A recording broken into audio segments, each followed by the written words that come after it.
Hola, Ana, ¿cómo estás? Hola, hola, bien, ¿y tú? Todo muy bien, listo para empezar.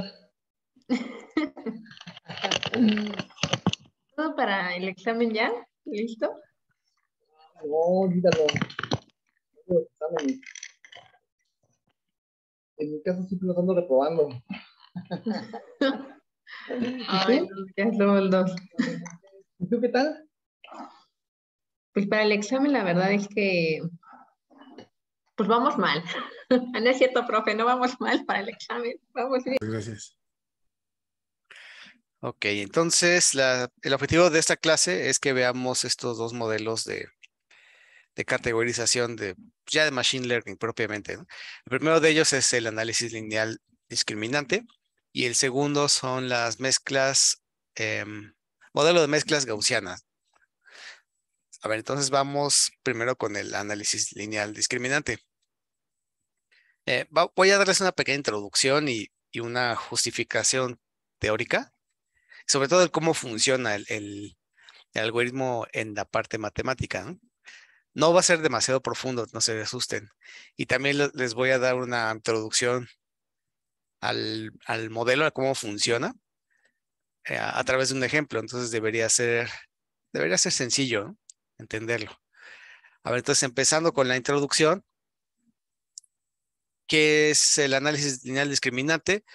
O más bien, ¿quién lo hizo? ¿Quién lo introdujo? Fue el biólogo Ronald Aylmer Fisher en el 63.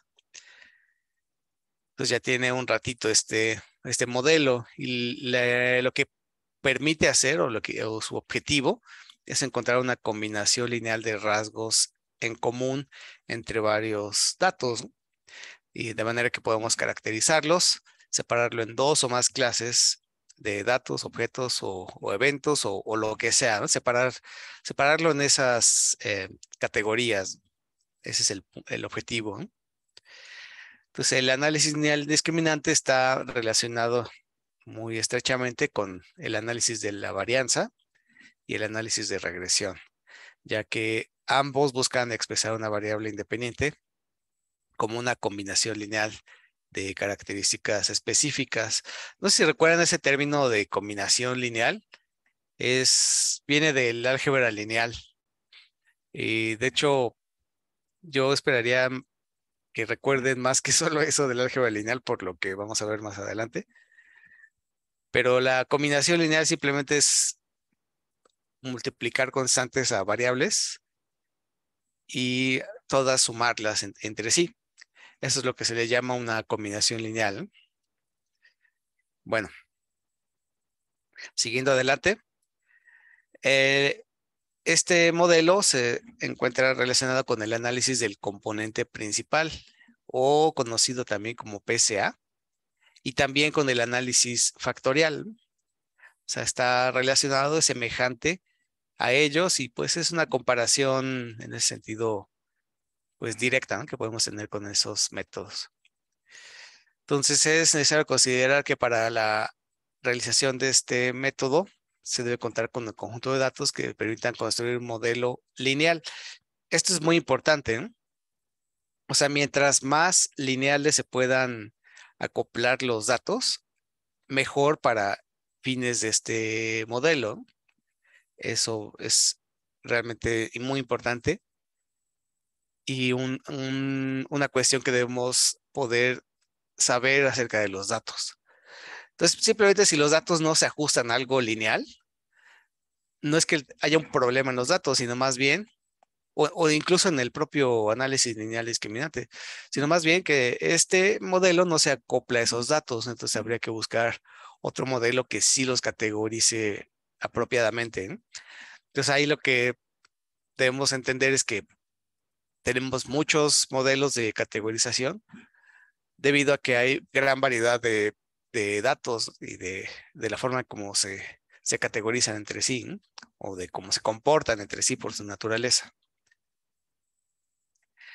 Bien, entonces la variable dependiente será aquella variable que clasifica a priori una población de subconjuntos de elementos.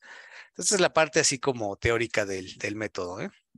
Se fijan, nada más es una diapositiva, no se espanten demasiado. vamos a los objetivos que cumple el método o que busca cumplir este método. En primer lugar, generar una combinación lineal, otra vez este término, de un conjunto de variables explicativas. Aquí las llamamos explicativas porque son las que pues finalmente van a categorizar, ¿no? Y esto va a segmentar una población en subconjuntos. Aquí dice que están determinados por la variable independiente, que a priori define la clasificación inicial, ¿no? Entonces aquí ya llegamos un poquito a definir eso, ¿no? Que hay que dividirlo en subconjuntos, esa población, a través de esa combinación lineal, ¿no? Entonces, para ello necesitamos identificar características que diferencian y discriminan a dos o más grupos. Entonces, de todos los datos hay que detectar cuáles de sus características puedo utilizar para hacer esa separación entre grupos. Va a haber algunas características que se acomoden mejor que otras. Entonces, sería como una preparación de los datos, ¿no? Antes de empezar el método. Este método tiene el objetivo de generar una función capaz de distinguir con la mayor precisión posible a los miembros de cada grupo. Esta función debería recibir un nuevo dato y rápidamente asignarle la categoría que le corresponde. Ese es el objetivo, ¿no?, que buscamos con este método. Y pues ya, miren, son estos tres grandes objetivos, ¿no? Crear la combinación lineal que haga los subconjuntos, identificar las características y la función que acomoda el dato en la categoría que corresponda, ¿no? Esos son los tres objetivos generales del método. A ver, entonces vamos más adelante. Espero que no haya dudas todavía aquí. ¿Qué es el análisis lineal discriminante? Entonces, para responder el qué es, vamos a basarnos en un ejemplo. Y a través del ejemplo se explico lo que es el análisis lineal discriminante, cómo se utiliza y cómo funciona, ¿no? Así en un nivel comprensible, ¿eh? Entonces, miren, supongamos que tenemos un nuevo medicamento experimental para el tratamiento del cáncer, ¿no? Entonces, este medicamento se lo vamos a suministrar a personas enfermas de cáncer. Ahora, va a haber personas a las que les funciona el medicamento y otras personas a las que no les funcione. Eso es lo que me interesa a mí clasificar, ¿no? Previo a darles el medicamento, saber si les va a funcionar o no. Entonces, dicho medicamento se ha suministrado a un grupo de pacientes que padecen la enfermedad y se ha observado que el medicamento funciona muy bien en algunas personas y en otras no, ¿verdad? De hecho, todo lo contrario, ¿no?, les hizo sentirse peor. Entonces, ¿cómo puedo decidir a qué personas conviene suministrar el medicamento? Aquí está la clasificación que buscamos.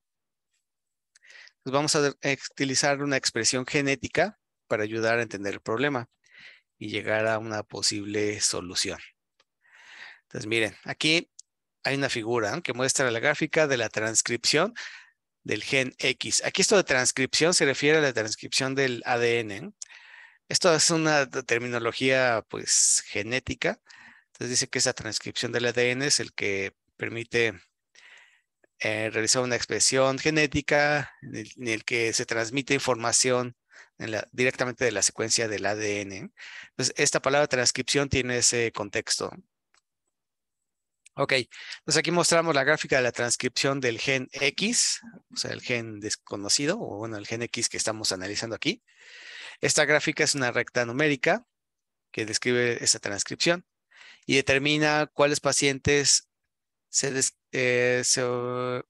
idealmente se van a prescribir el medicamento y a cuáles no. Entonces, hacia la derecha tenemos una menor transcripción del gen X, o sea, una menor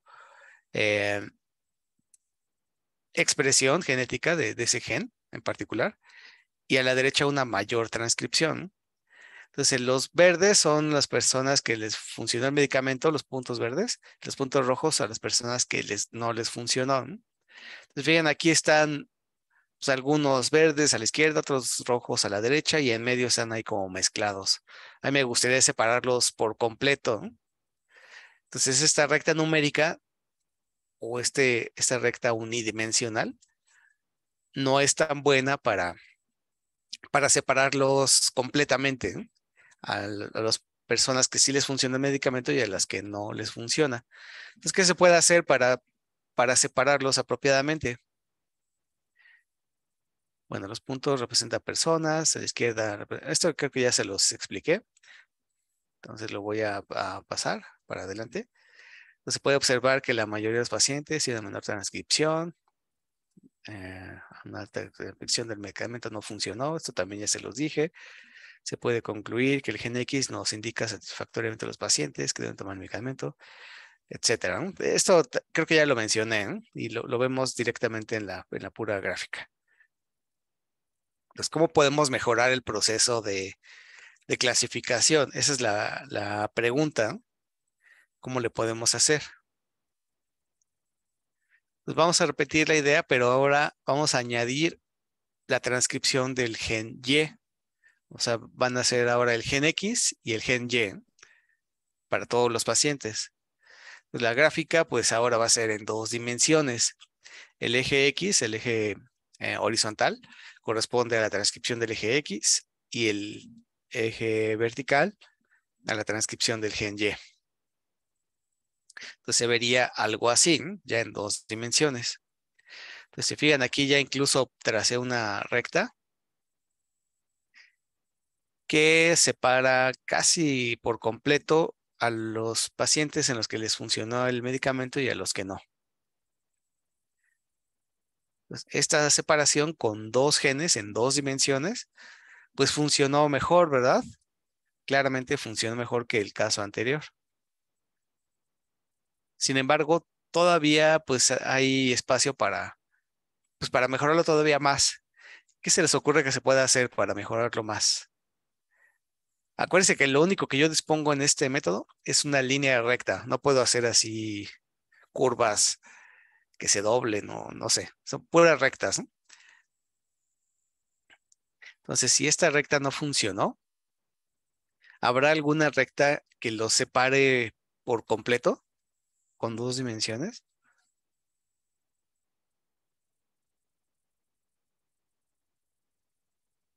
No sé si están de acuerdo, pero a mí, o sea, yo no veo una donde se separen por completo, ¿no? Entonces, si con 2 genes, el X y el Y no funcionó, pues tal vez si agregamos un nuevo gen, funcione. Pues aquí la línea punteada marca la separación entre las 2 categorías. Otra vez los verdes y rojos representan en los que funcionó y no funcionó respectivamente. Esta separación es mejor que la dimensional. No todos los pacientes fueron separados. Entonces vamos a agregar ahora un gen Z para mejorar todavía más la separación de los pacientes. Pues esta pues es una gráfica que muestra eso, ¿no? Si fijan, ahora tengo un espacio en 3 dimensiones. Entonces tengo el X y el Y en la misma posición. El Z puede estar justamente en el eje Z. Aquí coincide el nombre del gen con el del eje en el que están acomodados. Y los puntos que están más grandes están hechos más grandes intencionalmente para que parezca que estén más cerca de nosotros. Y los pequeños están más lejos, tratando de simular esas 3 dimensiones. ¿Ok? Ese espacio. Entonces ahora la recta, pues ya no se va a ver como una recta en 3 dimensiones. Se debe ver como un plano. Entonces ahora la pregunta es, esto, bueno, ya lo acabo de decir, todo esto anterior. Este será el plano que los separa. Y si fijan, este plano por fin logra la separación perfecta para estos datos. Entonces fue necesario tener tres dimensiones para lograr esa separación. ¿Ok? En este ejemplo así funcionó. Bien. Pues esta gráfica se puede observar que el plano logra separar todos los pacientes. Este método es ideal para pues para esta tarea, ¿no? De este ejemplo. Ok, ahora lo natural sería pensar que mientras más genes tengamos, mejor va a ser la separación de los datos. Sin embargo, al tratar con 3 dimensiones, el concepto se complica considerablemente. Y de hecho, si lo aumento a 4, 5, 6 o más dimensiones, pues se va a complicar todavía más, ¿no? Aquí entra lo que vimos como la maldición de la dimensión. ¿Se acuerdan? Que ya mencioné varias veces eso, que si aumento las dimensiones, lo que va a ocurrir es que va a perjudicar al proceso de clasificación, porque los datos van a estar muy separados entre sí y va a ser muy difícil encontrar características comunes entre tantas dimensiones. ¿Ok? Y yo este fenómeno de la maldición de la dimensión lo pienso como si fueran, no sé, este es un ejemplo que se me ocurre a mí, ¿no? Si yo tengo dos personas y quiero saber qué aspectos tienen en común, pues tal vez me interese, no sé, analizar sus gustos en la comida, en la música y en el cine, ¿no? Y ya, ¿no? Ahí sería fácil, más o menos, encontrar con, con coincidencias, ¿no? En los gustos de estos tres rubros. Entonces ahí digamos que está bien, ¿no? O sea, puedo encontrar una persona que sea, o dos personas que sean similares en gustos, ¿no? Si nada más considero estos tres. Pero ¿qué pasa si empiezo a agregar características, un montón de características de cada persona? Si agrego, no sé, su color favorito, los lugares que le gusta visitar, la hora en la que se duerme, etcétera, un montón de características. No sé, unas 50 características de cada persona. ¿Están de acuerdo que si comparo los gustos de dos personas considerando esas 50 características, pues va a ser bien difícil que encuentre una persona que coincida en todos esos aspectos? O sea, prácticamente tendría que ser un clon mío que tenga exactamente los mismos gustos, ¿no? Para que podamos coincidir. Ahí en ese ejemplo está ocurriendo la maldición de la dimensión, ¿no? Y ni siquiera un clon, tendría que ser un clon tuyo que tuvo exactamente las mismas experiencias y con todo y esas creo que tampoco por cierta aleatoriedad que hay en el cerebro, ¿no? Ajá, ajá, exacto, ni siquiera es una garantía, ¿verdad? Sería como más probable, pero pues, quién sabe, ¿no? Correcto, correcto. Sí. Entonces, y todavía en escenario, pues sí, medio imaginativo, resulta difícil que coincidan, ¿no? Entonces, si no les quedaba clara esa idea de la maldición de la dimensión, espero que con este ejemplo pues quede más claro, ¿no? Ok, entonces, en este método no nos vamos a ir a las 3 dimensiones. Esa es la gran conclusión, ¿no? Más bien nos vamos a quedar en 2 y vamos a trabajar siempre en 2 dimensiones, no con un plano, sino más bien con una recta, ¿no? Entonces, lo vamos a limitar al plano cartesiano XY. Ok, entonces al realizar el proceso de reducción, vamos a buscar maximizar, esto es importante, ¿eh? Maximizar la separación entre los dos grupos, o sea, que estén lo mayor separados posible, ¿no? Esa línea recta tiene que cumplir eso, ¿no? O sea, trazarla y que los grupos estén lo más separado posible, ¿no? Por ejemplo, aquí, ¿no? Tenemos este punto de partida donde vemos la reducción de, pues, estas dos genes, en el X y Y, la línea recta. Y pues aquí digo, yo sé que la separación no es perfecta, pero estamos tratando de maximizar esa separación. Pero vamos a mejorarlo todavía más. Entonces, una forma siempre de realizarlo consiste en eliminar por completo el gen Y y proyectar los datos hacia el gen X. O sea, de esta forma, ¿no? Mira, ahorita esta figura lo va a mostrar. Si yo quito el gen Y, podría proyectar todos los datos al gen X, o sea, a la recta horizontal. Y tal vez ahí sería más fácil realizar la clasificación, ¿no? Sin embargo, tengo el problema que estoy ignorando por completo toda la información que yo pueda tener del gen Y. Entonces, por ese lado, no sería la forma más apropiada de hacerlo. Entonces, el análisis lineal discriminante no lo va a hacer de esa forma, no lo va a hacer eliminando ejes, sino más bien combinándolos y encontrar un nuevo eje que tenga información de las dos dimensiones en este caso, y además que los pueda separar, ¿no? Ese es el objetivo del análisis lineal discriminante. Entonces vamos a maximizar en este nuevo eje la separación de las categorías. Por ejemplo, aquí, miren, si trazo este nuevo eje, aquí no elimino ninguno de los genes, ninguno de los ejes originales. Hago la proyección a este nuevo eje y los datos o los pacientes en este caso están separados más o menos, casi completamente separados. Pero si se fijan, ya estoy guardando toda la información que dan estas dos dimensiones, ¿no? En este caso, los genes X y Y. Entonces debe haber una mejor forma, incluso que este eje que acabo de escribir, ¿no? Porque buscamos maximizar la separación en las categorías. Entonces requerimos un nuevo eje que consiga maximizar dicha separación. Entonces la manera como vamos a medir esa separación entre los datos es mediante la media aritmética y la dispersión o varianza, como mu y s cuadrada respectivamente. ¿Ok?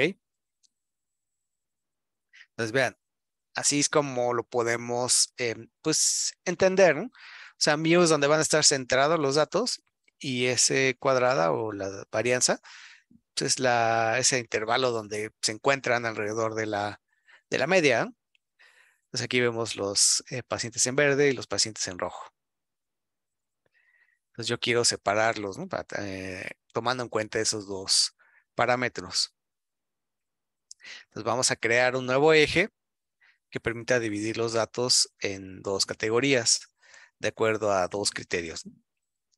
Maximizar la separación de las medias, minimizar la dispersión de los datos. Esto es, de forma ya matemática, esta relación, o sea, la diferencia entre las medias al cuadrado, entre la suma de las varianzas en el denominador, ¿no? De hecho, la diferencia entre las medias es lo que conocemos como D, y sería D cuadrada, ¿no? Entonces, es un cociente, ¿eh? Este cociente es el que vamos a tratar de maximizar, ¿no? Maximizar la dispersión y minimizar maximizar la separación y minimizar la dispersión. ¿Qué quiere decir qué es lo que implica si maximizamos la separación de las medias? O sea, que este término D debería ser grande, ¿eh? ¿Están de acuerdo? Porque la diferencia entre estas dos, pues debe ser grande, ¿eh? Al elevarlo al cuadrado, pues debería hacerse más grande, ¿eh? Por otro lado, la dispersión de los datos, pues deberían tender a cero, ¿no? Debería ser pequeña. Entonces esto, pues va a tender a cero, no va a ser cero, sino va a tender a cero. Entonces, si yo tengo un número grande y lo divido entre algo pequeño, ¿qué le pasa a ese número?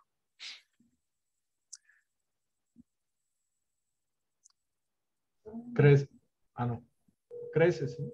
Sí, sí se hace más grande todavía, ¿no? Se hace todavía más grande.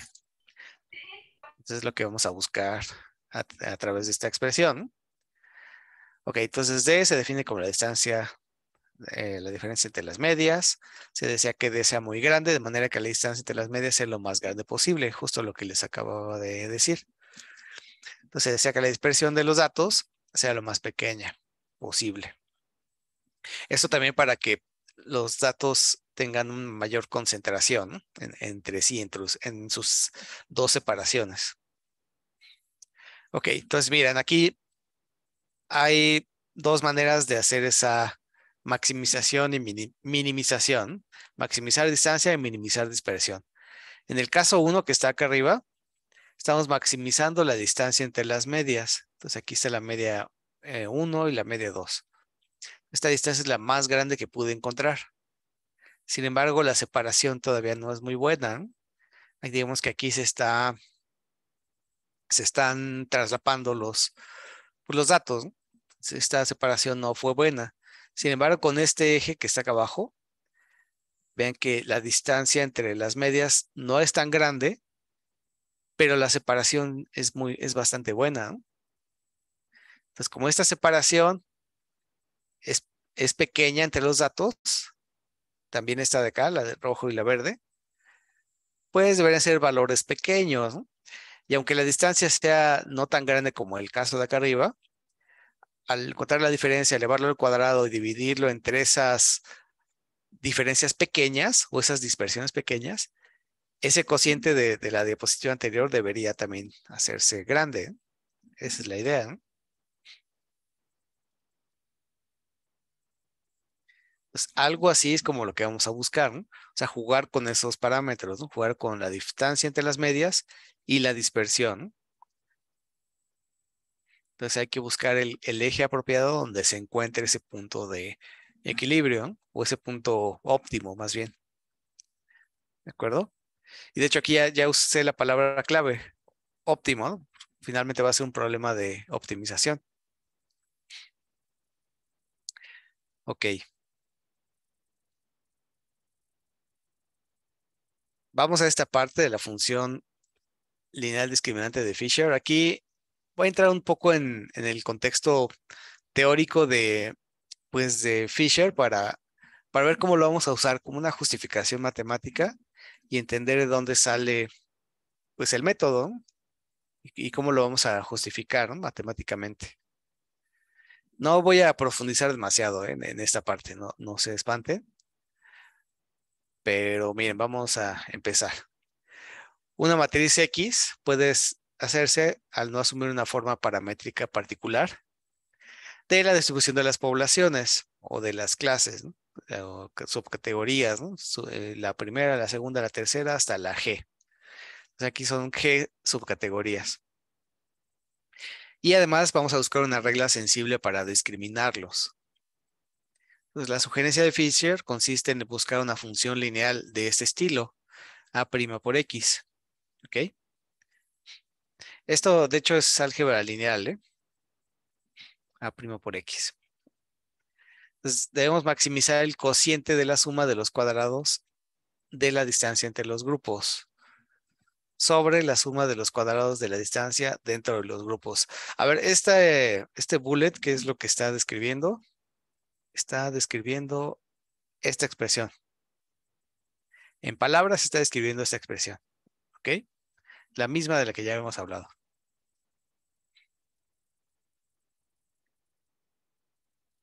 Ok, entonces visto de otra forma, aquí sería Y va a ser la matriz X por el vector A. Entonces esto va a dar algo como esto, X1 por A, X2 por A, hasta XG por A. Y cada uno de esos lo llamamos Y1, Y2, Y3 hasta YG en un vector. Entonces la combinación lineal de las columnas de X, y pues ya entonces tiene un total de suma de los cuadrados, ¿no? Algo como esto, ¿no? Entonces aquí al hacer esta operación, se fijan, teníamos aquí X por A, lo estamos transformando en esto. Y aquí al hacer las operaciones, miren, sin entrar en tanto rollo matemático, aquí lo que estoy haciendo es renombrando X prima por H por X como T, ¿no?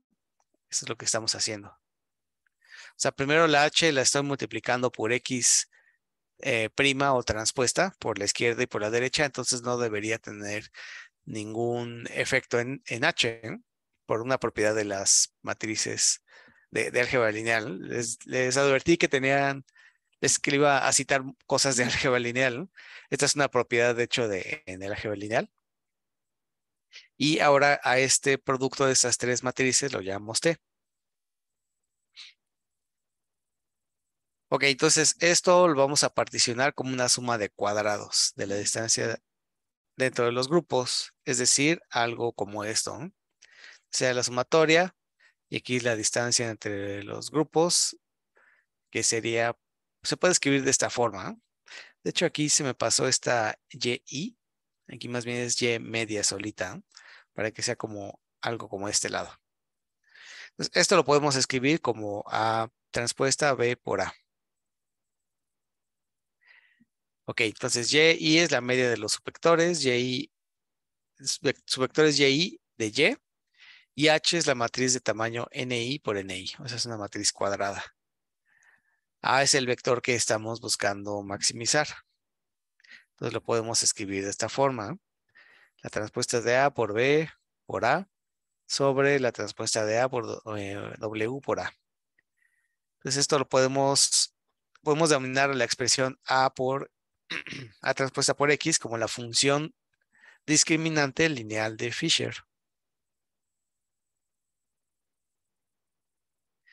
Entonces el teorema de la función lineal discriminante de Fisher dice esto.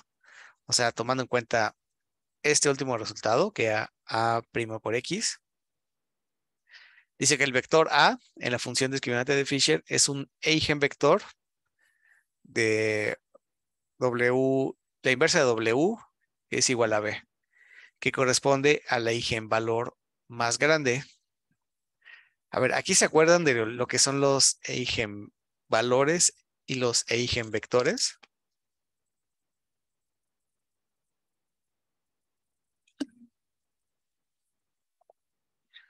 También se conocen como valores propios o vectores propios. Si no lo recuerdan, son unos que se obtienen a través de un determinante. Se hace el determinante de la matriz que me interese, por ejemplo A, menos lambda por la matriz identidad. Esto en el determinante y lo igualamos a 0. Al realizar esta operación, se vuelve un polinomio en el cual encontramos raíces y pues los valores de las raíces de ese polinomio son los eigenvalores y los eigenvectores son pues, es el vector para cada uno de sus valores. No me quiero meter más a detalle en eso porque son cosas de álgebra lineal. Aquí no las vamos a usar tanto en realidad. Solamente es para entender qué es lo que va a pasar. De hecho, ahorita al demostrar un poco cómo funciona el método, formalmente voy a regresar a este punto de los eigenvalores y los eigenvectores.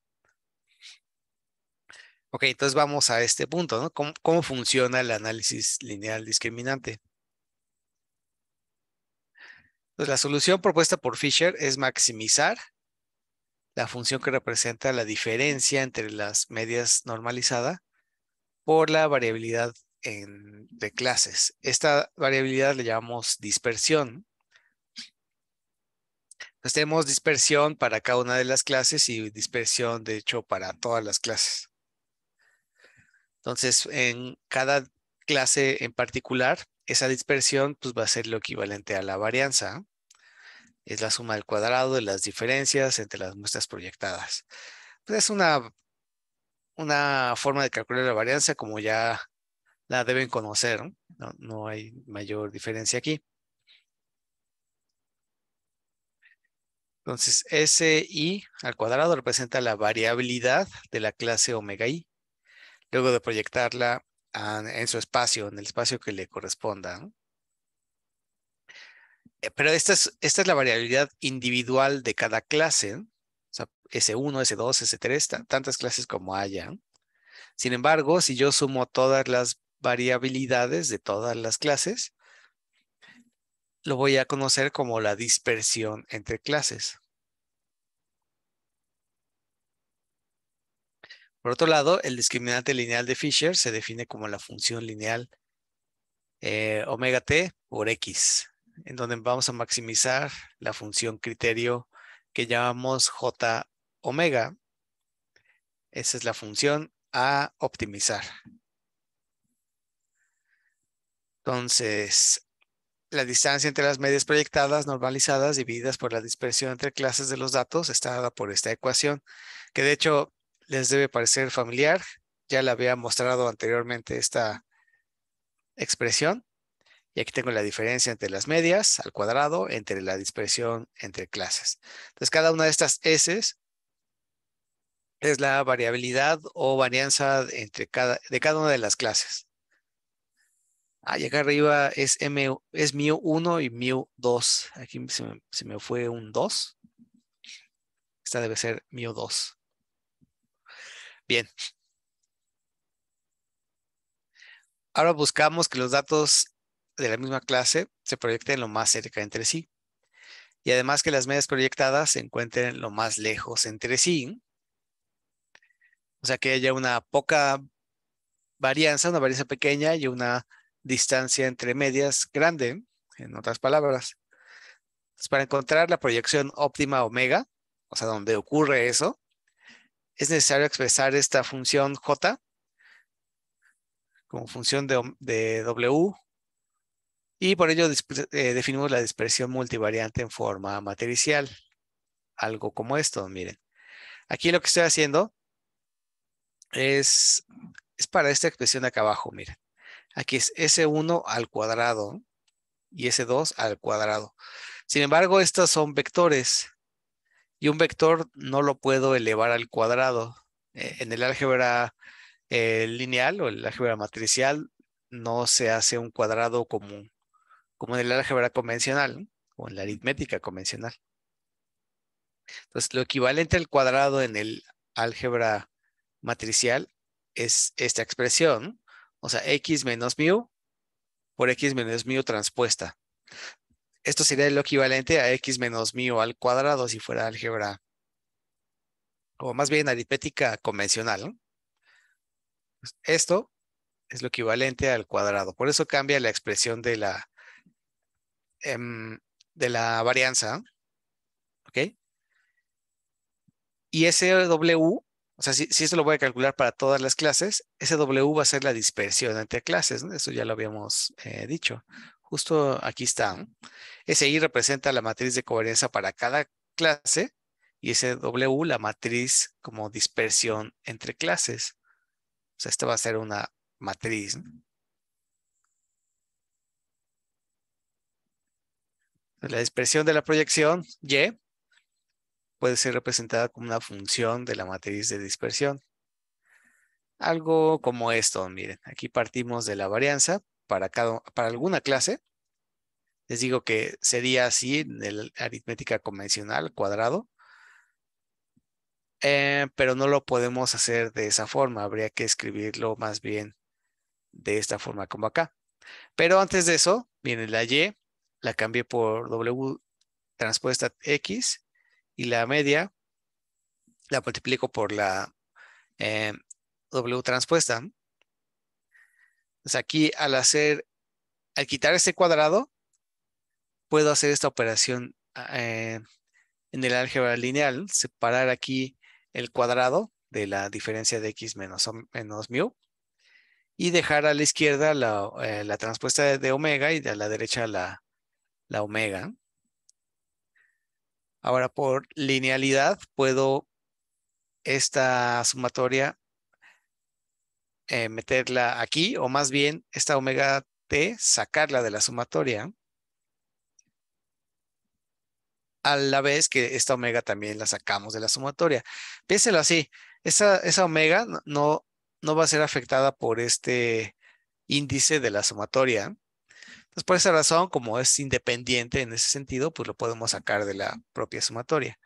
Pero tiene que ir esta a la izquierda y esta a la derecha. Entonces, por eso se acomodan de esta forma acá abajo. Ok, ahora esta expresión acá abajo, finalmente, que obtenemos, es la misma que ya tenemos hace rato como la dispersión en una clase, en la clase I. Entonces aquí se sustituye directamente y tengo esta expresión. Será transpuesta de T por la dispersión en alguna clase en particular por W.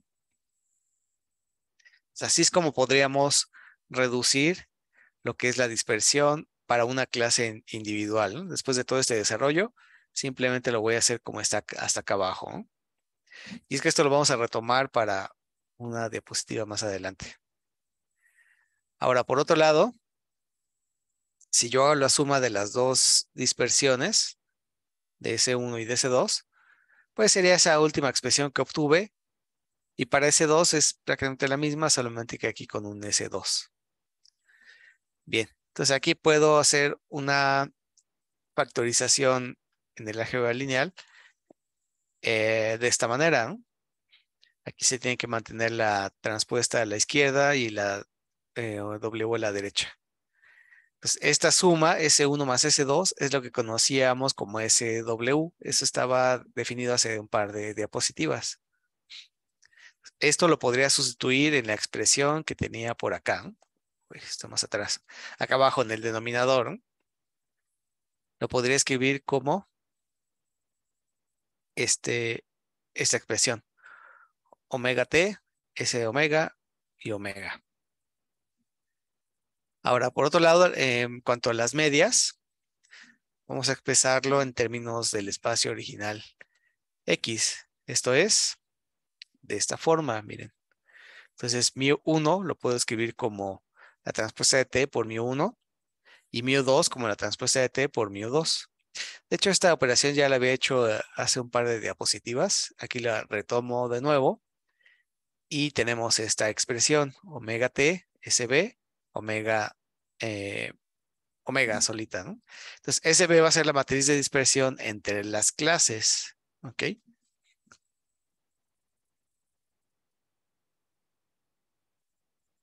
Y con estos resultados podemos sustituirlos en la ecuación de J que teníamos hace varias diapositivas por acá atrás.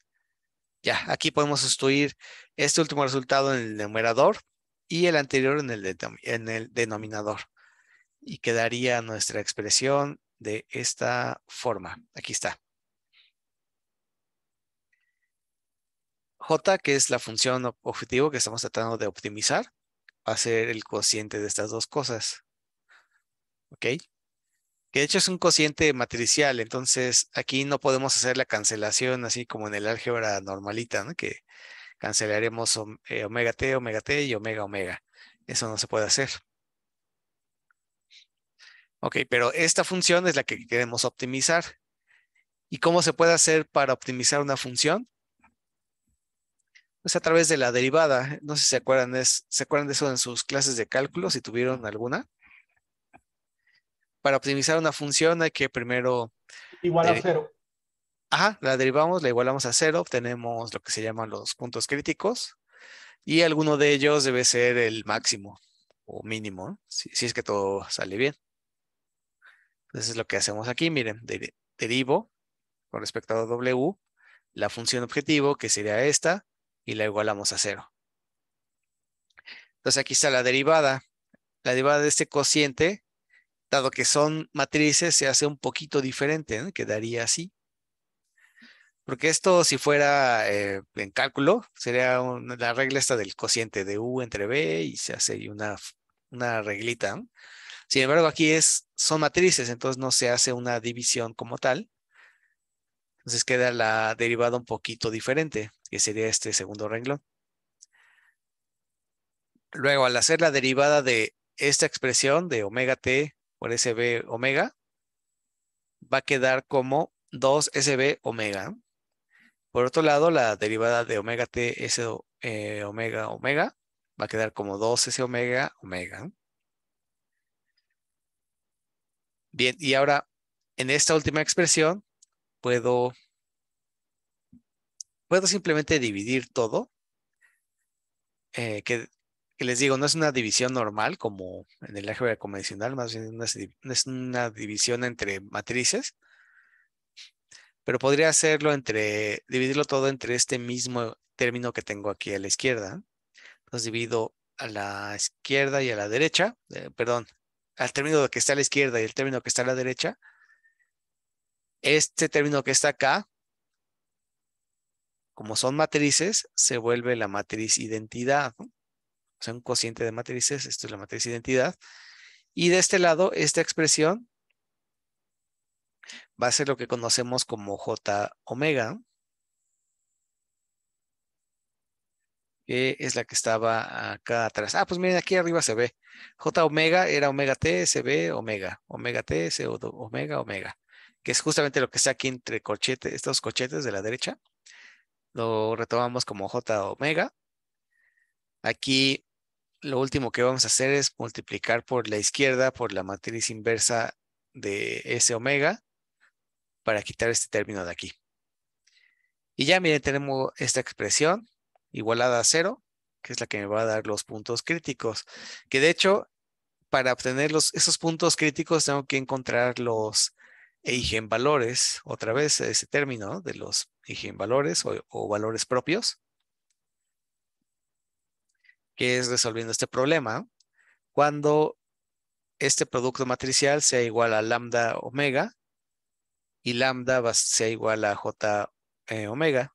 Lambda son los eigenvalores, por cierto. Y lambda es un escalar, o sea, es un número. Entonces, lo único que falta, ya que tenga los eigenvalores, es sustituirlo en la función para tener esa proyección óptima, lo cual lo vamos a expresar como de esta forma, ¿no? Omega estrella, que hace referencia al vector óptimo, va a ser el máximo de J, ¿no?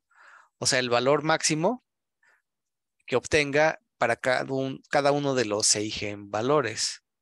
Entonces, como voy a tener varios valores, elijo el que hace la función más grande y pues ahí ya la estoy maximizando, ¿no? Entonces, será el máximo de esta cosa, de esta expresión nuevamente, que podemos escribir de esta manera, ¿no? S omega inversa por el producto, perdón, por la diferencia de las medias, ¿no? Y esta expresión es la que denominamos como el discriminante lineal de Fisher, que determina la dirección de la proyección de los datos en una dimensión. O sea, este vector me va a indicar, o sea, va a ser un vector unitario que me va a indicar la dirección que debe tener el eje, ¿no? Entonces, como va a ser unitario, va a ser pequeñito, yo debo proyectarlo, o vaya a hacerlo más grande, para saber dónde se encuentra justamente ese eje.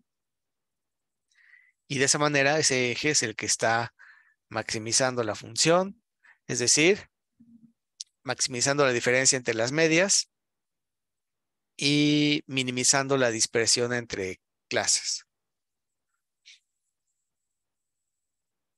O para cada clase, ¿no? Más bien, la dispersión para cada clase.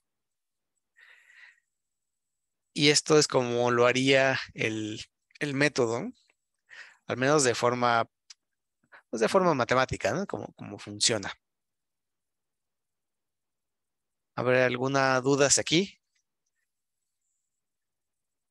Porque ya vamos al código. ¿Cómo se hace esto en el código? Esa es la pregunta ahora.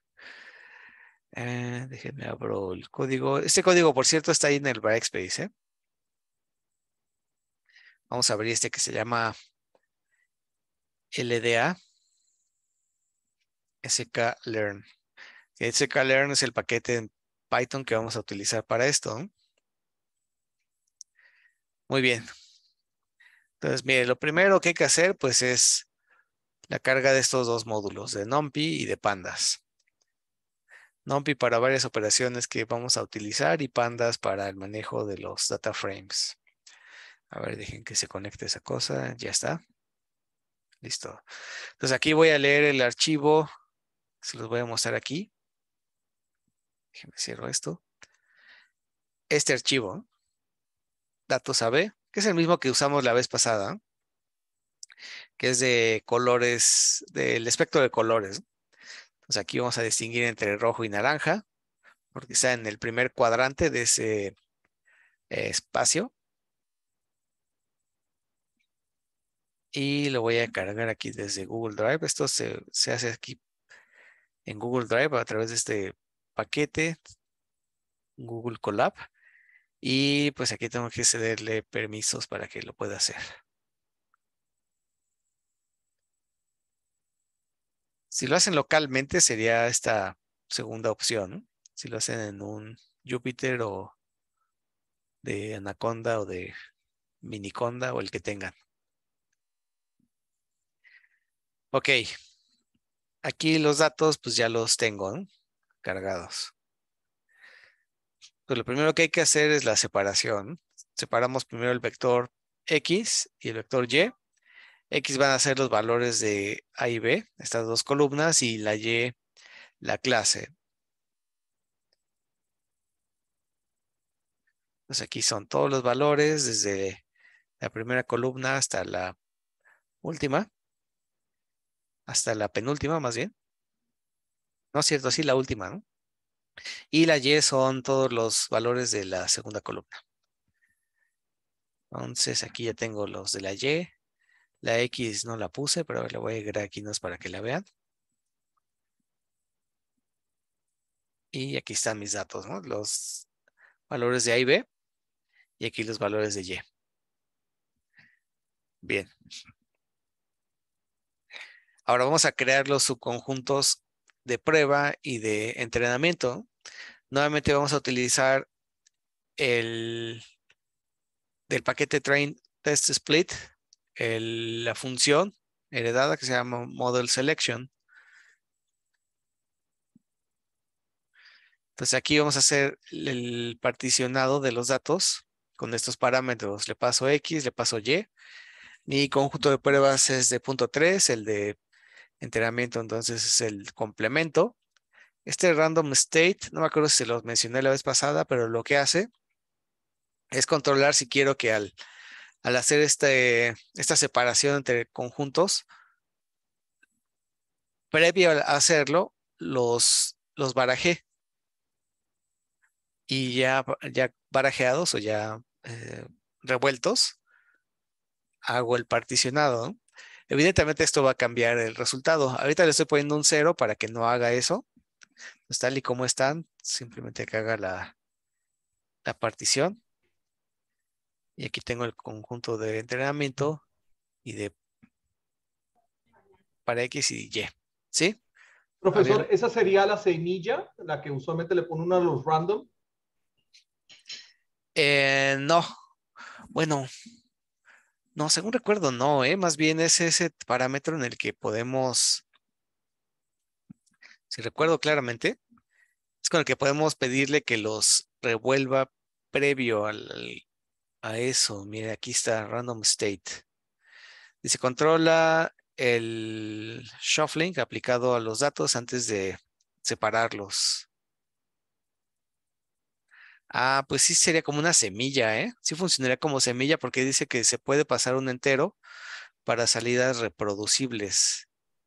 O sea, es como switch y semilla al mismo tiempo o algo así. Ajá, sí, sí, sí.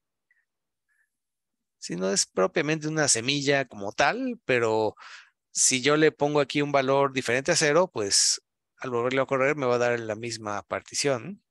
Entonces sí juega el rol como de semilla. Ok, Ujú. gracias. Ok, entonces ya lo tengo aquí separado.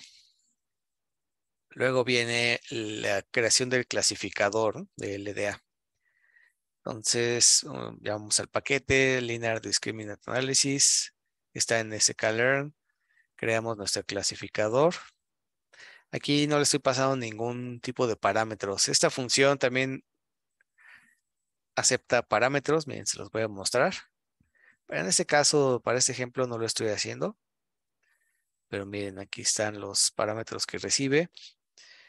Solver, ¿qué es? Shrink, age, priors, el número de componentes, Stout covariance, tolerancia, covariance estimator, etc. ¿no? Aquí viene qué es cada uno de los parámetros, ¿no? Ahorita nosotros no estamos jugando con ellos, lo estamos dejando en puro default, ¿ok? Por ejemplo, la tolerancia, su default va a ser 1 por 10 a la menos 4. Aquí en Store Covariance está en false, etc. ¿no? Entonces vamos a tener los puros defaults en general. A ver, regresemos entonces aquí. Creamos nuestro clasificador. Y aquí hacemos el ajuste para los conjuntos de entrenamiento.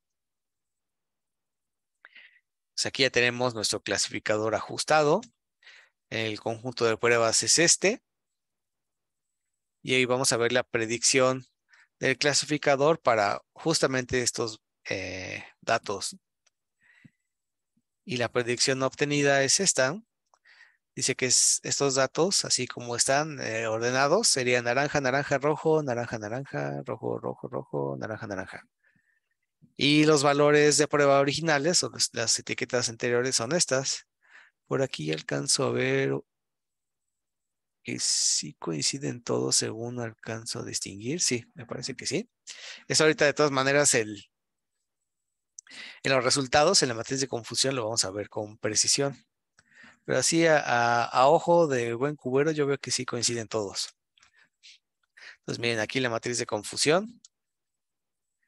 Justamente vemos eso, miren, 6 verdaderos positivos y 5 falsos positivos. O falsos verdaderos más bien. Es que es true false, ¿no? ¿Cómo se dice eso en español? ¿Falso real o falso? Bueno, eso, ¿no? No sé cómo traducirlo al español. Sí, falso positivo, falso negativo, ¿no? Falso positivo, falso negativo. ¿Sí es lo correcto decirlo así? Algo así, ¿no? Va. Bien, entonces no hubo valores para este conjunto de pruebas que fueran mal clasificados, ¿no? Pues vamos a obtener ahora el score de precisión, que en este caso fue pues de 1, por los resultados que obtuvimos, ¿no? Y ahora vamos a crear una gráfica, ¿no? O sea, ya con esto hicimos el entrenamiento del modelo, las pruebas, pero vamos a graficarlo, ¿no? Entonces, miren, esto se parece bastante a lo que hicimos la semana pasada, ¿no? Ya vamos aquí a este paquete, Matplotlib, y a este otro que se llama Listed Color Map. Imprimimos el conjunto de entrenamiento, que son 25. Y vamos a hacer una codificación de estos del conjunto de entrenamiento. Entonces aquí creamos un objeto, label encoder, y le pasamos como parámetro el CE a través del ajuste y la transformación de los datos en este CE, ¿no? Que son estos de acá. Y como resultado nos va a dar esto, ¿no? Y en términos simples sería como convertirlos, ¿no? A ceros y unos. Entonces de nuevo tomamos el clasificador y lo ajustamos ahora a este nuevo YSE. Le cambiamos aquí los nombres al XE por XZ y YZ. Esto es nada más para fines de la gráfica, que de hecho estos serían estos datos. Este conjunto que ya teníamos, el YZ que fue renombrado, acá está. Y pues miren, primero vamos a crear nuestra malla. Si recuerdan esto, es igual de todo que la vez pasada, es una malla en la que vamos a crear un conjunto de datos -1. O sea, tomamos el valor más pequeño y le restamos 1, y el valor más grande y le sumamos 1. Hacemos un step 1 para crear una serie de puntos, tanto horizontalmente como verticalmente, ¿no? Y esto pues lo expandimos, ¿no? Entonces creamos una gran malla de puntos a través de este paquete de NumPy, ¿no? Que se llama Mesh Grid. Es lo que vamos a tener en X1 y X2. Ya con eso vamos a graficar ese contorno, ¿no? que tenemos aquí, ¿no?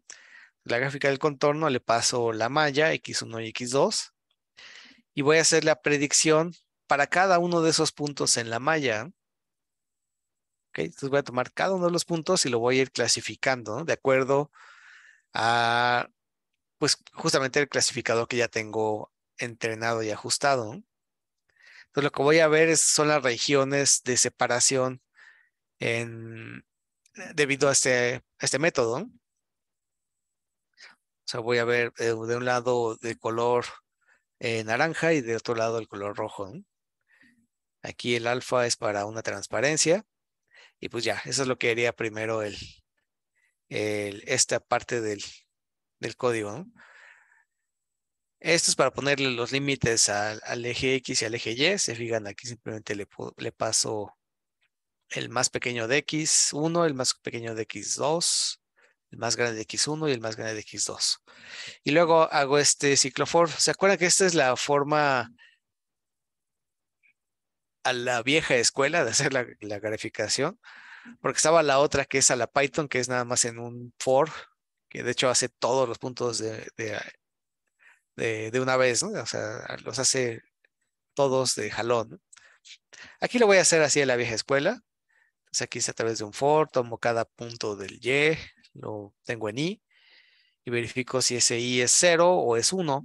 Si es 0 corresponde a naranja, si es 1 corresponde a rojo, y grafico ese punto individual, ¿no? Punto que está en esa posición J, J0 y 1, con el color que acabo de determinar y con la etiqueta que corresponde a I. Y una vez que grafique ese punto, pues paso al siguiente. Entonces este código lo que va a hacer es graficar punto por punto en toda la malla, ¿no? Asignándole el color que corresponde. Perdón, no en toda la malla, en todos los que están en YZ, quiero decir, porque la malla la grafica acá arriba, ¿verdad? Aquí estoy graficando cada punto. ¿Ok? Y de hecho, como no le indico como es un scatter y no le estoy indicando ningún parámetro, voy a poner un circulito, ¿no? Y esto último es ya para poner los títulos de los ejes y del gráfico y pues mostrar la gráfica finalmente. Y esto se ve entonces de esta forma, ¿no? Híjole, creo que este tono no sé si lo alcanzan de distinguir. Y tal vez si elegimos algunos tonos un poquito más apropiados. A ver, aquí para fines del ejercicio le voy a poner green. Nada más para que se vea mejor, ¿no?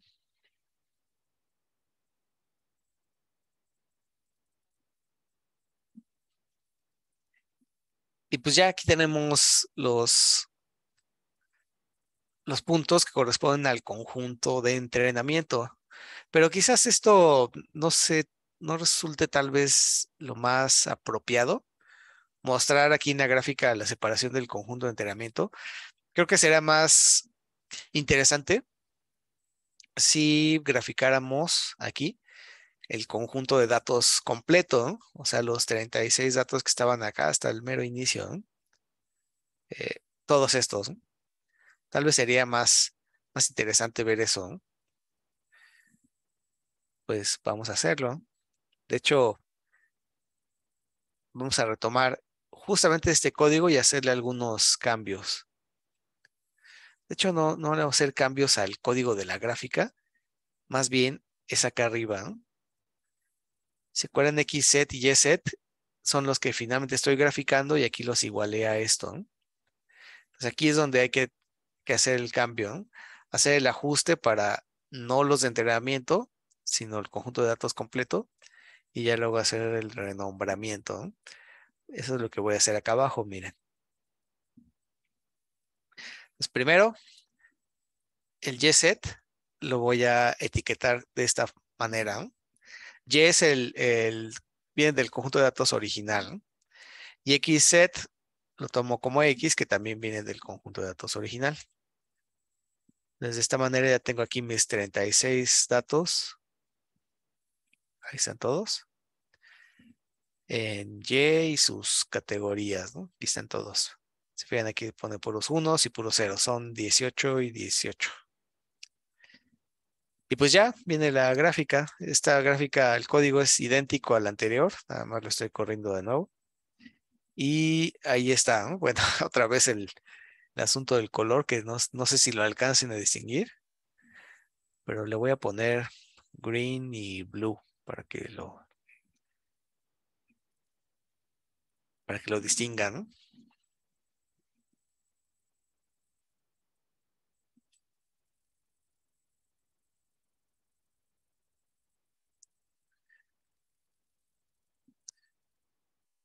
Y pues ya, miren, aquí tengo entonces mi eje de separación. Y pues vemos que la separación no es perfecta, pero para este tipo de datos, para este conjunto de datos, está decente, ¿no?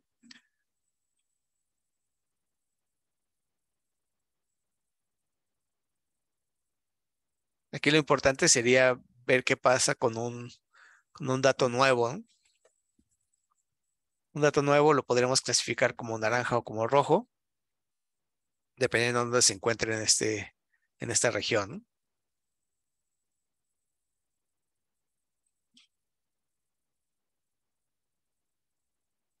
Y pues ya, ¿alguna duda hasta aquí del análisis lineal discriminante?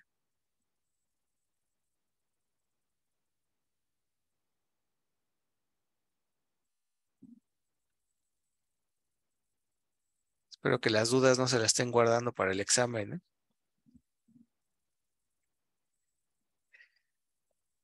Acá abajo les dejé otro ejemplo en el que se puede hacer una gráfica diferente, ¿no? En este me parece que son 3 clases, según recuerdo.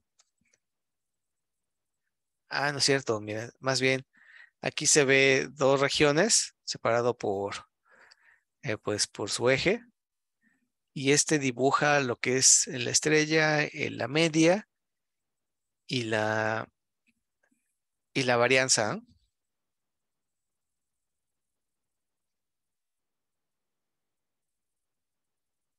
O sea, aquí lo está haciendo con una covarianza fija en los dos. Estos dos son conjuntos de datos aleatorios, según recuerdo, que se generan por acá arriba.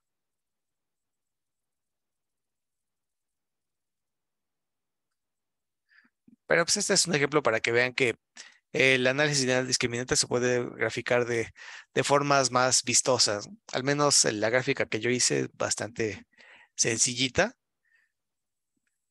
así, pero se puede hacer de más formas.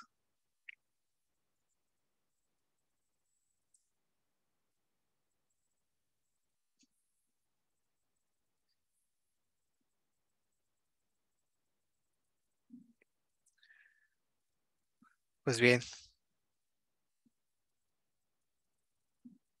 ¿dudas seguros que no las hay?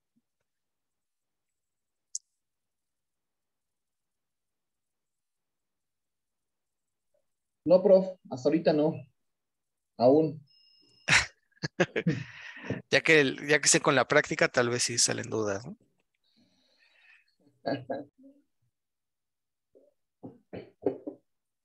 Bien, pues vamos entonces con los modelos de mezclas gaussianas, que ya es el último modelo que está contemplado en el temario.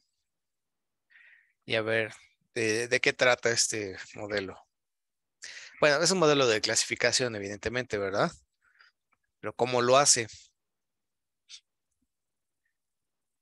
Este modelo de mezclas gaussianas también es conocido como un algoritmo de aprendizaje no supervisado para el clustering y utiliza la función de distribución gaussiana descrita a su vez por la media y varianza. Son los dos parámetros con los que podemos justamente describir cualquier distribución gaussiana, ¿no? Entonces, Oh, perdón, ¿sí está grabando? Sí, Luis. Sí. Ah, perdón, es que Sí, no escuché. Por sí. eso pregunté. Gracias. Ok, el término mezclas implica que se utilizará más de una distribución gaussiana. Algo como esto, ¿no? Entonces, miren, aquí tengo 4 distribuciones gaussianas y tienen diferentes formas debido a los diferentes valores que tiene tanto la media como la desviación estándar. Entonces, aquí vemos que la media es el lugar donde está centrada la gaussiana. En este caso tenemos la roja, la verde y la azul, mientras que la rosa o morada, no sé de qué color la vean, está centrada en -2 y pues la varianza es simplemente para el ancho, ¿no? Define el ancho de la propia gaussiana, ¿no? Entonces son los dos parámetros con los que vamos a jugar para estas distribuciones. Entonces, ¿qué es la mezclas gaussianas? Pues vamos a suponer que tenemos un conjunto de datos y sabemos que pertenece a un número de modelo a un número de modelos gaussianos.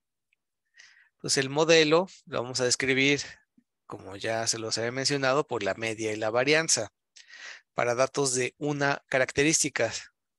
Ahora, si estamos en el caso en el que tenemos n características, ya no solamente va a ser un valor de media y un valor de varianza.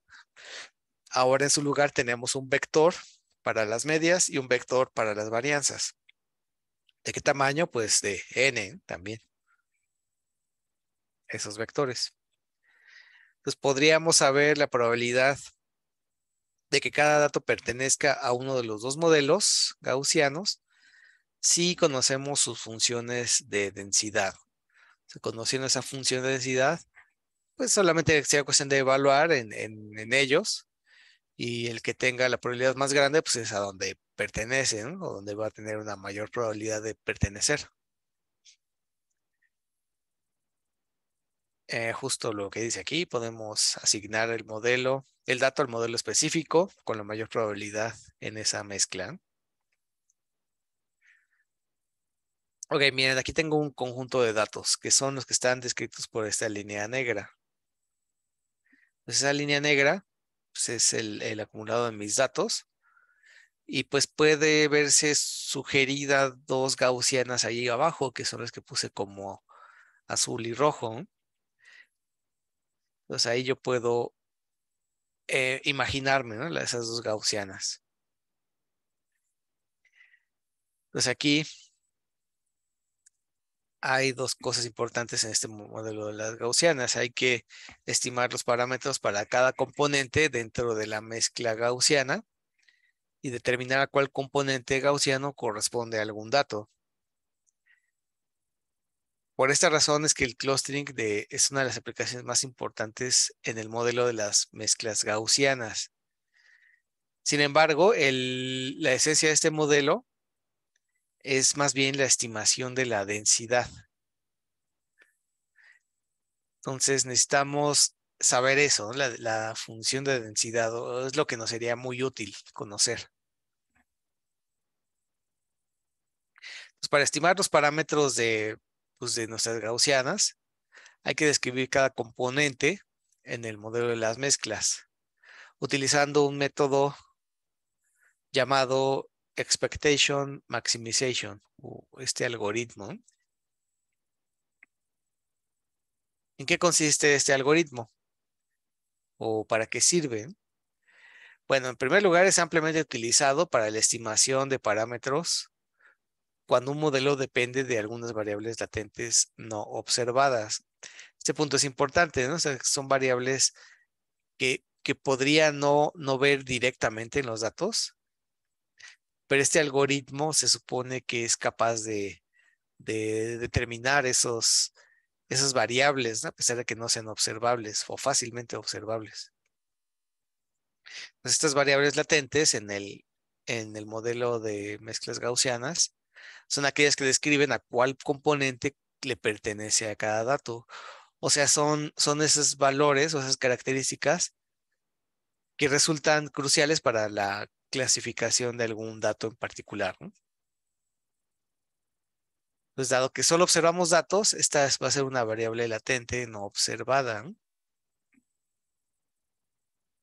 Eso sería como en términos generales lo que es el modelo de mezclas gaussianas. ¿Ok? Ahora, ¿qué hace el algoritmo EM en el modelo de mezclas gaussianas? Este algoritmo se utiliza para estimar los parámetros de la distribución, los parámetros gaussianos. Entonces, miren, vamos a hacerlo pues, poco a poco. Lo primerito es que hay que entender que una distribución gaussiana, antes pues, de meternos a muchas, ¿no? Empecemos por una, ¿no? Entonces vamos a suponer que tenemos una secuencia de datos y cada uno tiene solo una característica, ¿no? Podríamos graficar la densidad de los datos en un eje que represente esa característica. Entonces miren, vamos a hacer esto con un ejemplo. Un ejemplo sencillo con el que podemos entender esa esa idea, ¿no? que les estoy platicando, ¿no? Entonces, vamos a pensar en manzanas. Tenemos una cubeta con manzanas gala y queremos describir las manzanas gala mediante su diámetro. ¿Ok? Entonces podríamos determinar el promedio de los diámetros de las manzanas para intentar describirlas, ¿no? Pero en lugar de eso vamos a hacer la distribución completa de cada una de las manzanas. Entonces, bien, aquí yo tengo ya mis datos correspondientes a las manzanas, ¿no? O sea, vamos a suponer que es este. ¿Ok? Entonces aquí vemos que es una distribución gaussiana que está centrada pues en 10 aproximadamente y una desviación estándar, una varianza que determina su ancho. Entonces la gráfica de densidad puede ser descrita por esta ecuación, que es la función o la forma matemática de escribir una gaussiana normalmente, ¿no? Entonces aquí tenemos que mu es la media y rho es la desviación estándar. Entonces estos dos parámetros describen la función o la distribución gaussiana, ¿no? La función gaussiana convencional. Pues ahora vamos a... Esto fue nada más con una manzana, la manzana gala. Ahora vamos a pensar en dos tipos de manzanas, la manzana gala y la manzana Fuji. No sé si conocen este tipo de manzanas, pero son similares entre sí. Tal vez vale la pena que se las muestre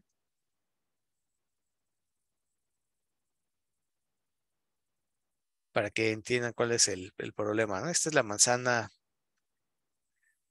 gala, ¿no? Una que es así rayadita. Y ahora la manzana Fuji. Se fijan, pues es bastante similar, ¿no? Aquí el problema es cómo distinguir una de otra, entre estas y esta, ¿no? Ok. Entonces vean, tenemos el contexto en el que hay una cubeta con manzanas galas y otra con manzana Fuji. Entonces vamos a pensar un caso trágico. Accidentalmente se han mezclado las manzanas en las cubetas. Y pues no va a ser posible, como se acaban de dar cuenta, distinguirlas fácilmente. Lo que podemos hacer es medir el diámetro de las manzanas. Esto pues sería útil siempre y cuando las manzanas Fuji Gala sean diferentes en general en cuanto a su diámetro, ¿no? Hay una diferencia sustancial en su tamaño. Si ese es el caso, entonces podríamos decir que ese diámetro es una característica. ¿Se acuerdan que les decía que hay que encontrar una variable que permita esto, que permita hacer la clasificación? Esto es justo lo que estamos haciendo, ¿no? Si el diámetro es sustancialmente diferente entre los dos tipos de manzanas, podremos determinarlo como una característica solamente, ¿no? Si es discriminante en ese sentido. Si son lo suficientemente diferentes, serían dos distribuciones gaussianas diferentes. Algo como esto, ¿no? Digo, aquí está medio exagerado, ¿no? Que aquí tiene el tamaño de media 10, esta gaussiana azul y la gaussiana roja de media 30, ¿no? Algo así me gustaría, ¿no? Que fuera la diferencia entre las manzanas. Entonces, vamos a suponer que esa característica sí es aceptable, ¿no? O sea, para hacer la separación. Entonces, vamos a separarlas de acuerdo al diámetro, usando este criterio, que las manzanas Fuji normalmente son mayores en su diámetro a 2 pulgadas y las Gala normalmente son menores a 2 pulgadas en su diámetro. Algo como esto, ¿no? Entonces aquí tenemos esta, de hecho esta misma gráfica ya se les había mostrado hace ratito, pero aquí ya les puse nombres, ¿no? Esta gaussiana azul es la que corresponde a las manzanas Gala y la gaussiana roja es la que corresponde a las Fuji. ¿Ok? Entonces aquí vemos que están, pues, más o menos bien separadas. Bueno, la verdad es que no tanto, porque aquí vemos un traslape. Va a haber un montón de manzanas que no vamos a saber a dónde corresponden. Las más grandes de las Gala y las más pequeñas de las Fuji va a ser difícil encontrar dónde acomodarlas, dónde clasificarlas. Pues la línea negra representa la densidad observada de las manzanas. Si se fijan, es el acumulado, ¿no?, en las manzanas. Por eso aquí hay una separación entre la azul y la negra, porque hay que sumarle esta parte de acá abajo para que sea el acumulado, ¿no? Y así se van acumulando, y aquí ya en este punto se traslapa con la roja porque ya no hay azul, ¿no?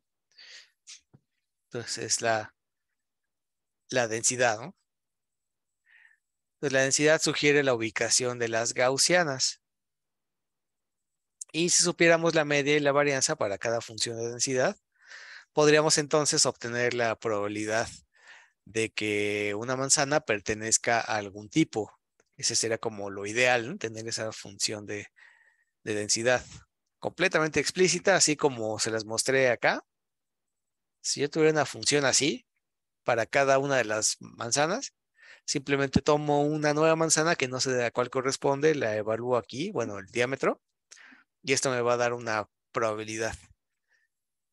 La evalúo en las dos, y la que tenga probabilidad más grande, pues es a donde pertenece, ¿eh? Ese es mi ideal, ¿no?, como para clasificar una manzana en dos categorías, ¿no?, en alguna de las dos categorías.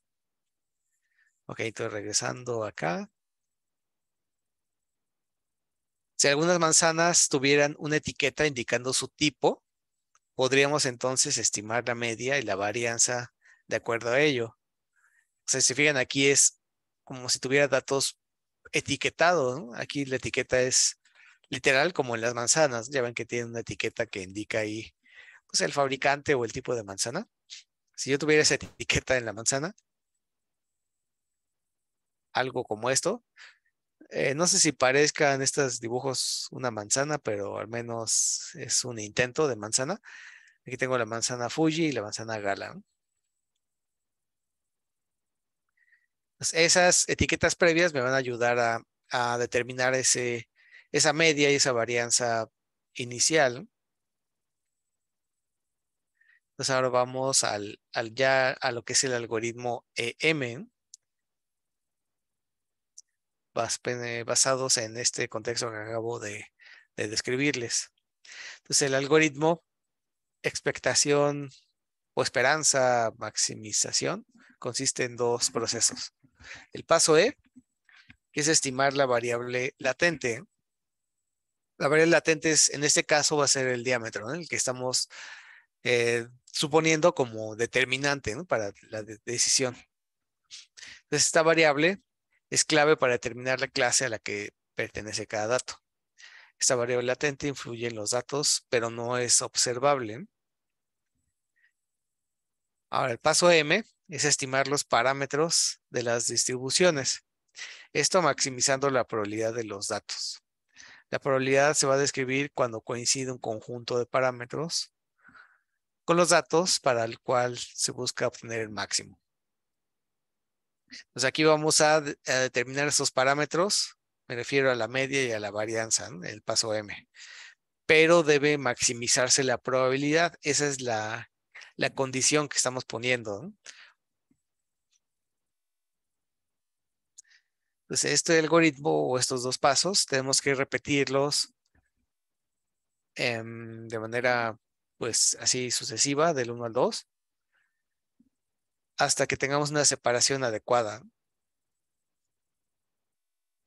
Pues las manzanas que no tienen una etiqueta les vamos a asignar alguna de manera aleatoria, ¿no?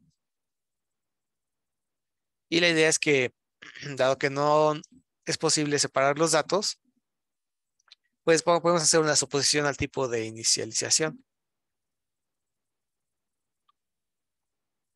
Para comenzar, ¿no?, para comenzar así. Pues este proceso de inicialización lo llamamos justamente así: inicialización del algoritmo EM. Y en ese momento, ya que está inicializado, llevamos a cabo el paso E, de este algoritmo. Y entonces a las etiquetas, a las manzanas con la etiqueta correcta Fuji, les vamos a asignar la probabilidad 1 de ser Fuji. Y vamos a asignar la probabilidad 0 a las otras manzanas, a las Gala. Así es como las vamos a diferenciar, ¿no? O establecer ese valor. Y pues viceversa para las manzanas Gala, ¿no? Entonces, si algún paso M hubiese ocurrido antes, habría que recalcular las probabilidades de las manzanas. Si no, pues lo continuamos, ¿no? Y en el caso de que sí haya ocurrido ese paso, alguna manzana Fuji tuviera la probabilidad mayor de ser Gala, vamos a cambiarle la etiqueta, ¿no? Y viceversa para las manzanas Gala, ¿no? O sea, ahí podemos hacer ese switcheo de etiquetas si es que determinamos esto, ¿no? A través de las probabilidades. Es justamente este cambio, ¿no? Quitamos la etiqueta Fuji y le ponemos la etiqueta Gala, ¿no? La pegamos y la despegamos. Entonces, al realizar este paso M, podemos estimar los parámetros para la distribución del tipo de manzanas Fuji y las manzanas Gala. Ahora con las etiquetas correctas, ¿no? Entonces, podemos encontrar los parámetros que maximicen esa probabilidad, dadas las etiquetas de esas manzanas. Entonces, aquí ya miremos el caso donde tengo la cubeta con puras Fuji y la cubeta con puras Gala, aunque aquí vemos que están ahí medio mezcladas. Pero no importa, miren, aquí yo tengo el promedio de Galas, la varianza de Galas, el promedio de Fuji y la varianza de Fuji. Entonces vamos a repetir los pasos E y M una y otra vez hasta que no haya cambios en la asignación del tipo de manzanas.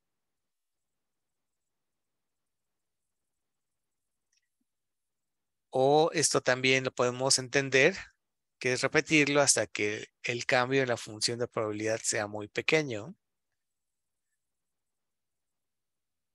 O que esto de muy pequeño es que sea un valor menor a una tolerancia que nosotros podemos definir. Esto ya en el código vamos a ver que ese valor de tolerancia es un parámetro que le pasamos y un parámetro que nosotros podemos elegir de acuerdo a lo que estemos haciendo, ¿no? Entonces, estas son algunas consideraciones que podemos tener para una buena ejecución. Podemos considerar un proceso inicial de etiquetado completamente aleatorio, ¿no? Aunque teóricamente no se está garantizando que cada inicialización aleatoria ocasione el mismo resultado del algoritmo EM para la mezcla gaussiana, ¿no? O sea, debido a cómo estamos haciendo el intercambio de las etiquetas, si es una combinación completamente diferente de manzanas, de etiquetado en las manzanas inicial, pues el resultado puede ser completamente diferente, ¿no? Es algo que tenemos que considerar para para este modelo, ¿no? Entonces el proceso evidentemente va a mejorar si tenemos manzanas correctamente etiquetadas. Ahora, ¿qué ocurre si las manzanas no difieren mucho en su tamaño de acuerdo a su tipo? O sea, ya vimos que las manzanas se parecen físicamente en su exterior, pero ¿qué pasa si las manzanas son muy similares en su tamaño? Pues tendríamos que buscar otra característica con las que podamos diferenciarlo. En el caso de las manzanas, bueno, no podemos hacer la separación apropiada. Y alguna característica que podemos elegir sería el sabor, el olor o hasta el color, ¿no? Si el color fuera decisivo, si fuera algo determinante.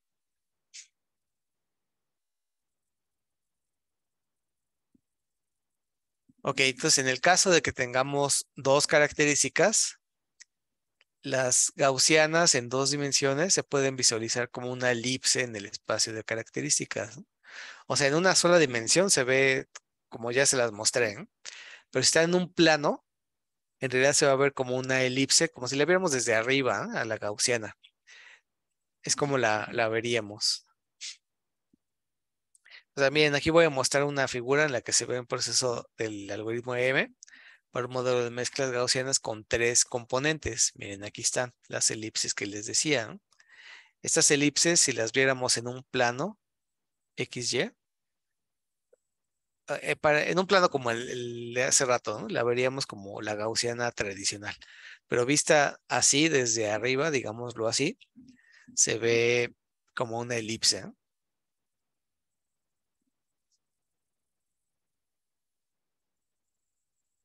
Ok, entonces siguiendo aquí con el contexto de las manzanas, esta gráfica es el resultado de separar manzanas Fuji, Gala y Honeycrisp, de acuerdo a las características, tamaño y sabor.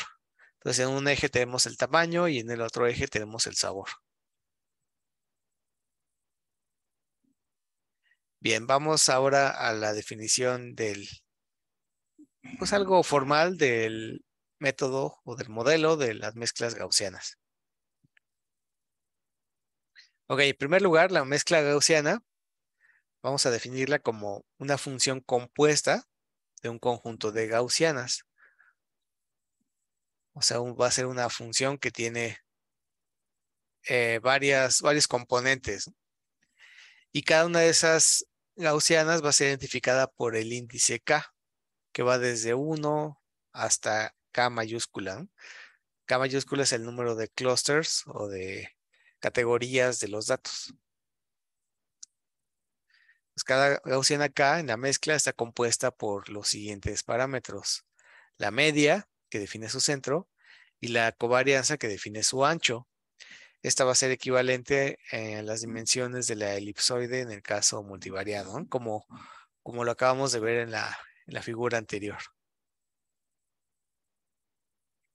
Pues la probabilidad de mezcla que denominamos pi va a definir cuán pequeña o grande será la función gaussiana para ese caso, ¿no?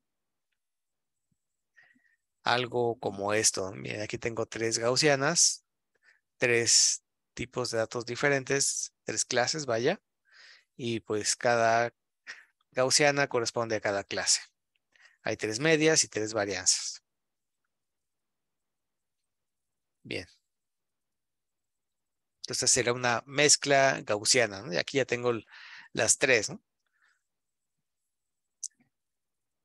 Los coeficientes de la mezcla son probabilidades que deben satisfacer esta condición. O sea, la suma de las probabilidades de todas las gaussianas debe dar como resultado 1. Deben ser complementarias de manera que den 1. Pues para determinar los valores óptimos se debe asegurar que cada gaussiana cubra todos los datos del clúster correspondiente.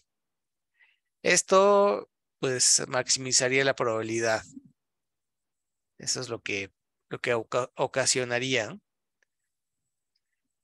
Y por otro lado, la función de densidad gaussiana va a estar dada por esta expresión. Aquí vemos nuevamente lo que es el cálculo de la covarianza. Y X representa los datos. D es el número de dimensiones para cada punto. Mu es la media. Y sigma es la covarianza, ¿no?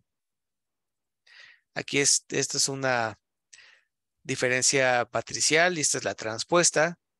Aquí es la suma matricial.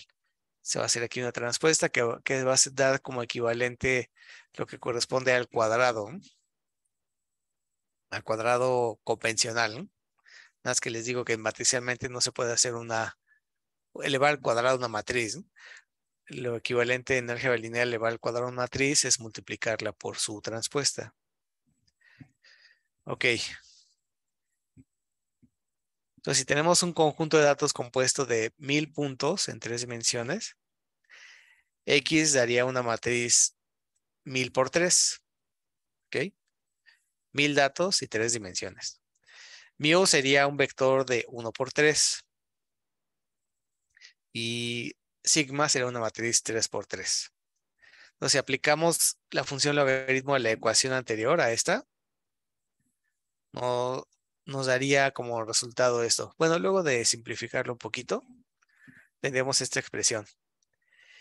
Y lo que tendríamos que hacer ahora, para optimizarla, sería derivar esta expresión con respecto a mu y con respecto a sigma. O sea, respecto a la media y respecto a la covarianza. Porque esos son los términos con los cuales quiero optimizar esta expresión. Entonces las igualo a 0, obtengo un sistema de ecuaciones, de hecho en este caso, porque lo derivaría con respecto a estos dos parámetros. Obtengo dos ecuaciones con dos incógnitas, lo resuelvo y obtendría entonces los valores óptimos para esos parámetros. Esta solución correspondería a la estimación máxima de semejanza, ¿no? Lo que conocemos como MLE. ¿Okay? Entonces ahí es cuando encontraríamos los parámetros, más bien, de los parámetros para esas gaussianas, los parámetros óptimos. ¿Ok?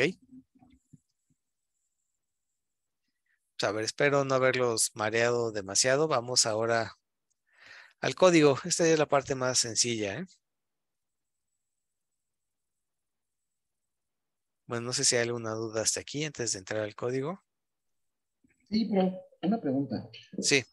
¿Cómo validamos que el modelo esté a ser más adecuado?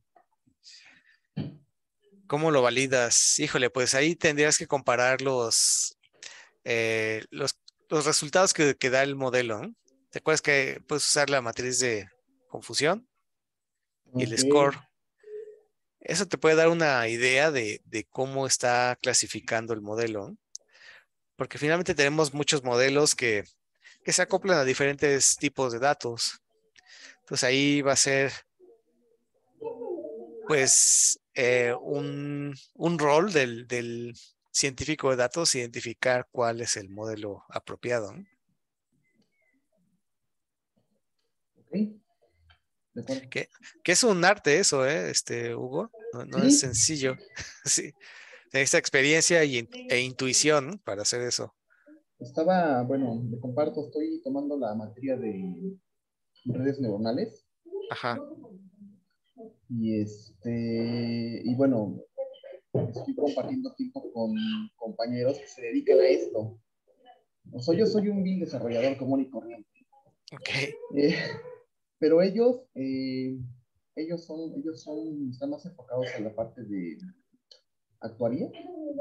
Entonces, todo esto que nos acaba de explicar en términos de funciones y fórmulas, para ellos es pan comido, ¿no? Ujú. A ellos nada más les falta la parte de aprender a programar, que es lo que les hace falta, ¿no? Y a mí es Ajá. todo lo contrario.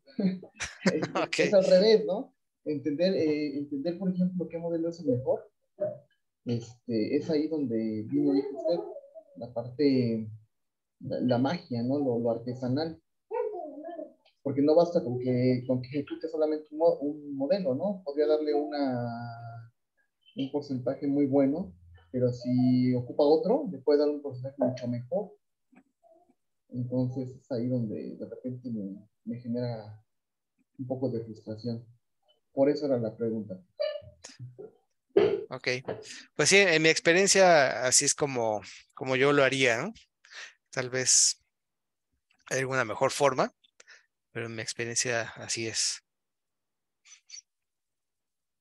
Ok, pues miren, vamos directo ya al código. Este código está bastante cortito, ¿eh? Bien, aquí nuevamente necesitamos NumPy y pandas. NumPy es el estándar, necesitamos varias funciones de allí y pandas para los data frames. Entonces aquí cargamos nuevamente el mismo archivo de hace ratito, el de los colores, de rojo y naranja. Lo cargo. No, ¿saben qué? Es que ese no es este de acá abajo. Porque este es para, si lo tengo local, ¿no? En mi caso no es local, más bien está en Google Drive. Tengo que pedirle aquí autorización. Permitir. Monto eso y cargo los datos. Bueno, ahorita que acabe. Ahí está. Cargo los datos y aquí agrego esta línea para ver los datos que sí se cargaron correctamente. Los 36 datos. ¿Ok? Ahí están. Bien, vamos a hacer la separación nuevamente. De hecho, es igualito que hace rato. Las primeras dos columnas. Luego la segunda para las clases. Pues aquí está la de X. Y también voy a agregar como hace ratito el Y. Simplemente para verlo. Ahí están. Luego vamos a hacer la creación de los subconjuntos. Es realmente igualito que hace rato. Le ponemos nuevamente el random state 0, que es el que juega, como ya vimos, juega el papel como de semilla. Y este XCE va a ser nuestro conjunto de entrenamiento.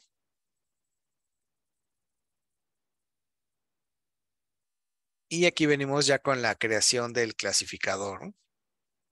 Entonces usamos el Gaussian Mixture, que viene directamente en sklearn. Y aquí creamos el clasificador. Y miren, les quiero mostrar antes de continuar qué parámetros acepta esta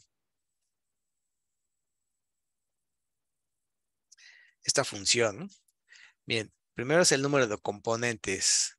Entonces va a ser el número de componentes, de mezcla de componentes, es decir, el número de gaussianas. Si yo no lo indico, pues voy a tomar por default 1. En mi caso, ¿cuántos puse? A ver, déjenme regreso para acá. Voy a cerrar este para que no me estorbe. Aquí puse 2 gaussianas y random state 0. Son los únicos dos que les puse. Pero miren, puedo elegir el tipo de covarianza. Por default es full, pero puedo elegir estos otros 3 tipos. El atado, el diagonal o el esférico. La tolerancia, que es la que hablaba hace ratito, no sé si se acuerdan. Aquí por default, como no le estoy indicando, va a ser 10 a la menos 3.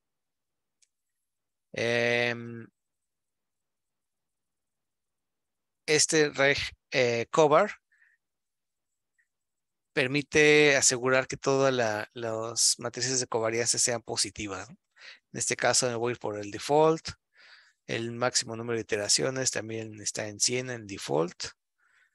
El ninit, en default está 1, que es el número de inicializaciones que se van a llevar a cabo. ¿Se acuerdan de las inicializaciones que les hablé hace unos minutos cuando les mostraba cómo funcionaba?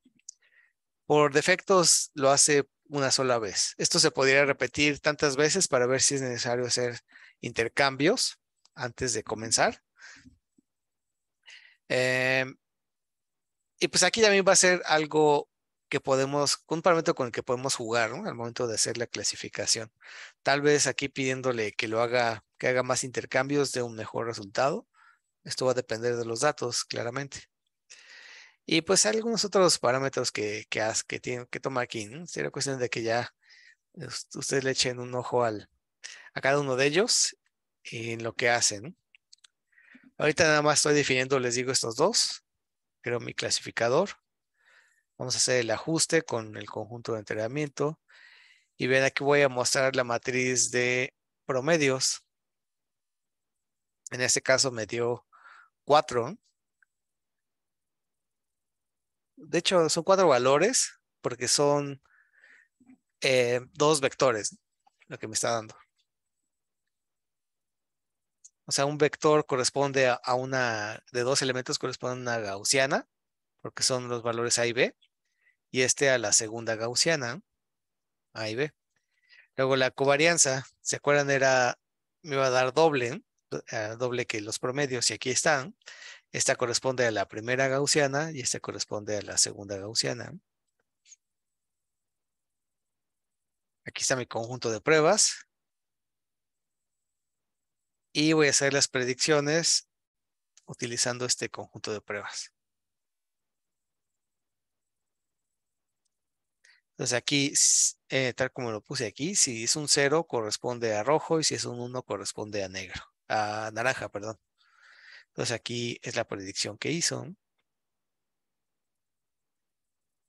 Y los datos originales eran estos. Entonces se fijan, pues hay unos que no coinciden claramente en este caso, ¿no? Ahora, si lo vemos ya numéricamente, digo que lo puedo comparar 1 a 1, pero puedo pedirle aquí que me dé la probabilidad de la semejanza de los datos. Esto me va a dar pues mira, una matriz así de grande, porque me está dando, miren, si fijan, son 1, 2, 3, 4, 5, 6, 7, 8, 9, 10, 11. Son 11 vectores. Entonces aquí lo que me está dando es la probabilidad para cada una de las pruebas que hizo, ¿no? Si fijan acá arriba, este conjunto de pruebas son justamente 11, ¿no? Son 2, 4, 6, 8, 10 y 11. O sea, esta clasificación que hizo para estos 11 datos arrojó a su vez en lo individual un par de probabilidades, ¿no? O sea, una probabilidad para estos dos y para estos dos y así en general. Y esas probabilidades son las que vemos aquí, ¿no? Pues yo les puedo decir que viéndolo así rápido, hay probabilidades muy pequeñas, por ejemplo esta, 5 por 10 a la menos 21, eso es pues, prácticamente cero. Y por otro lado, una que está en el otro extremo, ¿no? Esta que fue 1. Entonces hay una gran variedad de resultados. O sea, yo podría darme cuenta que la clasificación no fue tan buena, ¿no? para este modelo, ¿no? Este score es el que da el clasificador total, ¿no? O sea, este es el score completo, ¿no? Este fue una probabilidad para cada dato, pero este es un score general. Si se fijan, da un valor negativo, el cual puede parecer desconcertante, pero si recuerdan esta última expresión, justo esta, es un valor logarítmico, ¿no? Entonces sí tiene sentido que sea negativo, ¿no? Dado esta expresión de acá a la izquierda. Entonces la manera de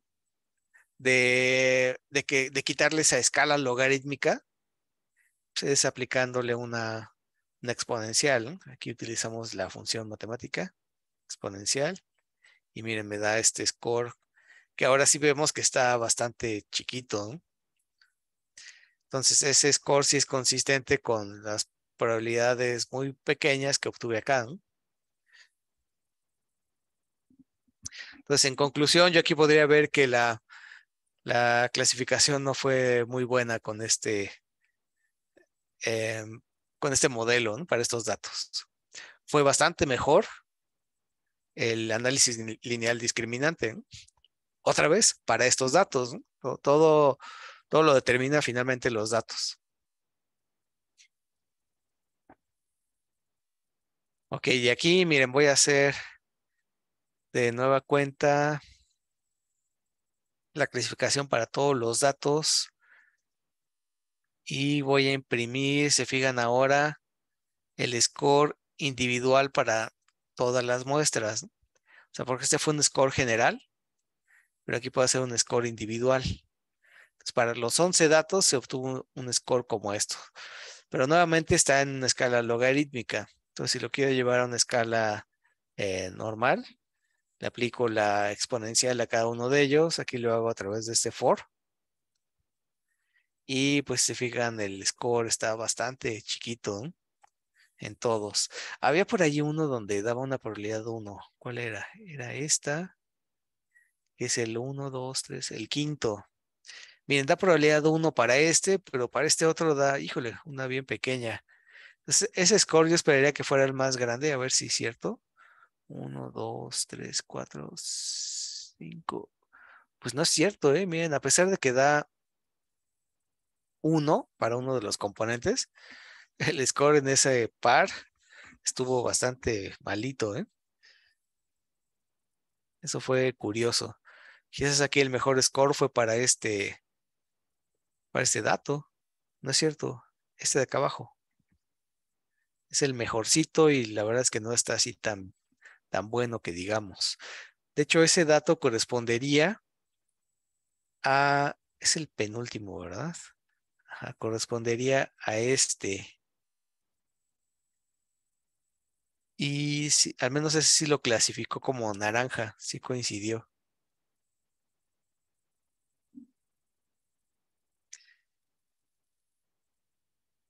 Pues sí, miren aquí, les digo, ¿cuál es la conclusión?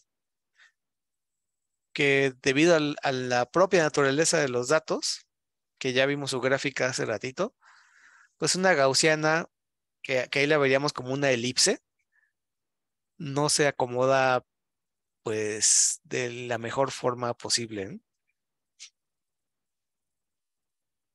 Por lo tanto, la clasificación no va a ser muy buena.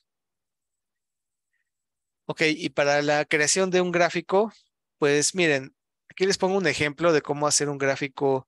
Esto está sugerido por la documentación oficial del paquete. Y aquí ellos hacen, con todo este código, hacen una gráfica de este estilo, ¿no? Ahí se ve muy chiquita, pero aquí se alcanza a ver pues dos elipses. En nuestro conjunto de datos se vería algo semejante a esto. Y en este, pues si fijan, es una mezcla que llaman bayesiana, ¿no? Pero para el que hicimos nosotros sería más bien como la primera gráfica que está acá arriba, ¿no? Tenemos dos gaussianas que con dos componentes, entonces se vería una elipse de esta forma, ¿no?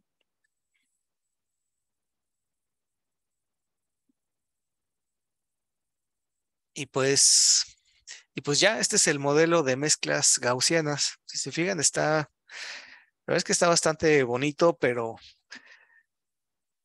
como le mencionaba Hugo hace un momento, pues va a haber modelos que se acomoden para cierto tipo de datos y otros modelos que se acomoden para otros tipos de datos.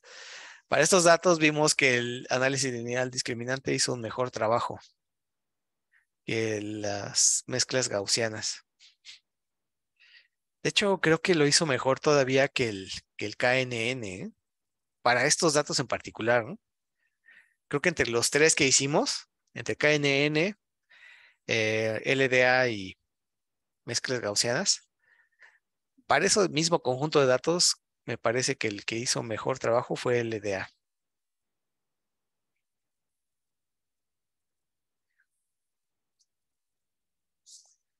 Y pues ya, listo, estas serían las mezclas gaussianas. ¿Alguna duda?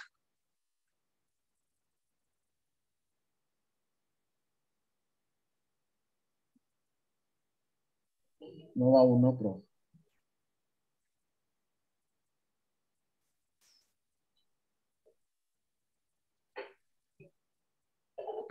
Pues perfecto, que no haya dudas entonces.